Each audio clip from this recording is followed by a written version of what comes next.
What's up, Cub? What's going on, bud? So let me get this right. You're Swedish and Mexican. Yeah, that's correct. It's an interesting combination, but I thought about combining your two heritages into a food. And if you want to take this idea, run with it, make yourself rich, go for it. Swedish chocolate covered taco shells. Oof. That sounds like a heart attack waiting to happen. I would try it, though. I would try it. Are you starving yourself right now? Of course I am. How do you deal with it? I mean, what do you do to keep your sanity? Well, I always tell people I'm not a wuss. That's all it is, really. I know you got to be strict, but how strict? I mean, do you completely rip all carbs out of your diet? Do you completely torture yourself? No, it's pretty tuned in, man. I have my body trained to eat about 6-7 times a day, and then I trick it. So then I keep eating the same amount of times a day, but my meals get smaller and smaller, and my calorie intake gets less and less. That way my body doesn't go into like survival mode and kind of like start holding on to everything. I want it to think everything's normal, but I'm just taking away little by little. And then I'll end up doing a huge weight cut the day of weigh-in. I usually drop about 10 pounds a day of weigh-in, but I'll put quite a bit of weight back on. Yeah, it sounds like you're doing it in an intelligent way. When you're coming off that diet, man, do you gorge? I try not to. It's funny. We laugh about it all the time in camp. We're always like, oh, after this fight, I'm going to stay on the diet. I feel good. And that's just never going to happen. We blow up so big, man. The lower you cut, the higher you rebound. Like Clay Guida just dropped to 45 recently, and this is the heaviest he's been. And I was like, see, all the times that you would make 55, no problem, you had to make 45, and now you're all ballooned up. Yeah. What's your go-to food? I mean, the minute you get off that diet, man, what do you run to? Cookies. Really?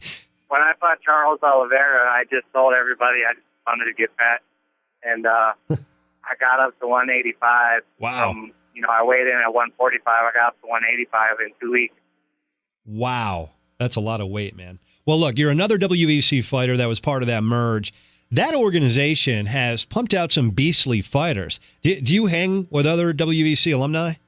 Oh, yeah. I mean, we all hang with our own camps, but when we see each other, we just kind of always have like a small love for each other. It's like a club, because we all had to put in work to get to where we were at, because we were with the WEC and they needed us to really deliver.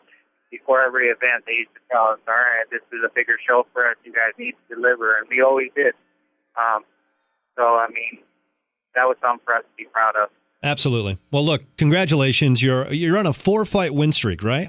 Yes, 4 fights. What are you attributing the streak to? Anything new in training or diet? Everything. Just maturity, experience.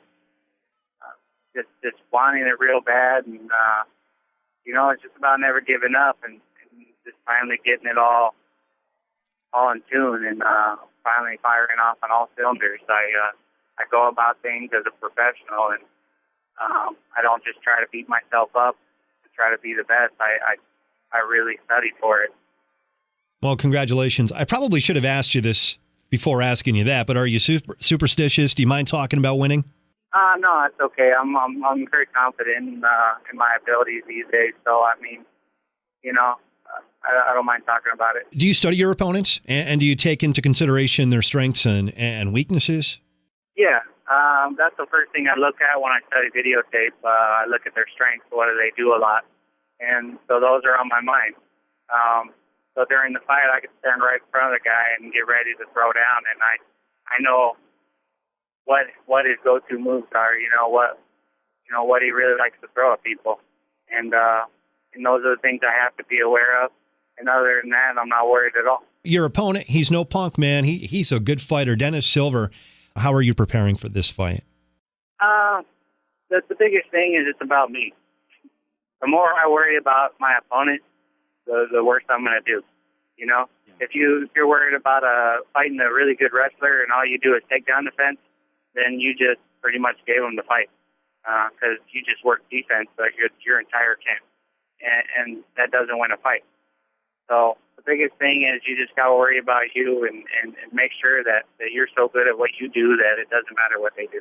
Okay, Cub, I'm pulling for you in this fight because one of my dream matchups would be a fight between you and Frankie Edgar. So if you win this fight, I see that as a really good possibility. I know it's early to look that far ahead, and you guys don't like to do that. But how does that matchup sound to you? Well, I mean, I could see it happening. And like you said, I definitely don't like to look ahead at anybody because, I mean, Dennis Seaver is a tough dude and hell of a fighter. But, I mean, if we both win, I could definitely see the UFC doing that. But you never know. But it's exciting. I'd be excited. You don't have many at all, maybe 3 or 4 losses, but which loss would you like to avenge if you want to avenge any losses? All of them. I'd like to start with the Lamas one, and then also the Mendez, and of course the Aldo one. But I mean, any of those would make me happy. I'm a completely different fighter nowadays, and I just feel like it's my time. Do those losses haunt you? When you think about it, does it bother you? It bothers me. It doesn't haunt me. It's just I've learned so much from those, so I wouldn't be the fighter I am today if it wasn't for those. I truly did take something from each one of those, and it improved my game. Now, if you're not comfortable talking about this, I completely understand. I've read you were kind of a hellraiser as a kid, but you turned that around. What can you say to young men right now that may feel like they're nothing more than fuck ups, but want to change their life? Well, I mean, it's just you got to shoot for your dreams, all the cheesy stuff. It's true. I think the hardest thing is following through on it. It's rough. It's not easy. It's so much easier to give up and just act tough and not try for anything. Really, really trying for your dreams is as hard as possible. And I would encourage people to do that. And I know that one thing I've learned is when you're around a lot of people that don't have a lot going for them, or you're from a family that doesn't have a lot, or any of those circumstances, you never feel like you deserve it, or you never feel like it's in reach.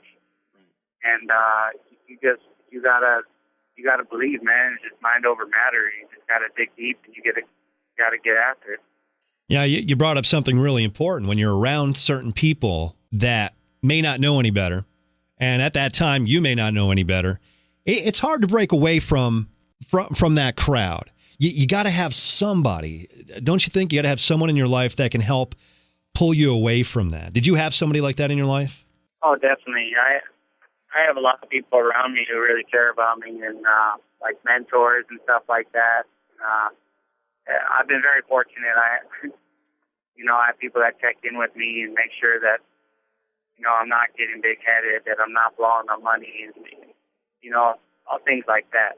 But I mean, I think just a personal journey. A lot of people might even have fears of success. I feel like I might even have that early on, where you start doing well, you just feel like it's further you're going to fall. Chael Sonnen talks a lot about that. He actually went to a sports therapist who helped him get past that. Do you think a lot of fighters have that? Yeah, because if you kind of want to, really say, a lot of fighters do come from a lot of bad backgrounds. Right. And that's why they're good fighters, is they can fight through the hardships, and that's what it really takes to be a good fighter. You got to make it through those hard times, and just keep pushing. So, I could see a lot of guys being like that. I really feel like that was the way for me, myself. A couple of times you start to do well, and you almost say, oh, it's okay to fail a little bit because you've been doing good already. And it's just those thoughts entering your mind, you're already failing. And it was really hard to overcome. When you're not training or when you're not fighting, do you follow the UFC? Do you follow the fighters? Do you have a favorite fighter? I don't have a favorite fighter, but I do follow very closely. I started as a fan. I'm still a fan. I find out two guys are fighting, and I'm like running to my brother. He's like, "Oh, did you hear so and so are fighting?" You know, like I get all geeked out, but you know, yeah. And I to me, it's work. You know, I'm studying what the new moves are happening, the trends of fighting, the way things are going. You know, are things, you know, the way people are finishing fights, the way things that people don't seem like they're doing. That's all important to me. You're going to love my final question because you're going to be able to get a little geeky with it. How do you see the fight between Anderson Silva and Chris Weidman going? That's just a matter of who shows up better that day. Because, I mean, it's obvious that Chris Weidman has everything in his hands to beat Anderson Silva. But Anderson is proven, and he's the best, you know. He just doesn't seem like he wants it as much anymore. And so, but he has that experience and that confidence built up so much that Chris is going to have to walk in there that night and 100% believe that he's going to win to pull it off. And if there's any doubt in his mind, then he'll get exposed. But, I mean, if he does walk in there 100% confident, then I think he could make it happen. There's a lot of people, man, that think Silva's going to lose his belt Saturday night. Are you one of them? You know, I don't like to pick fights, but, I mean, I can see it happening. Yeah. But, you know, at the same time, like I said, it's a big step up for Chris, and if he did pull off the upset, then I mean I think he'd be the champ for a while. Well, Cub Swanson, thank you for taking the time to talk to me. Good luck at UFC 162 with your fight against Dennis Silver. I appreciate it. Later.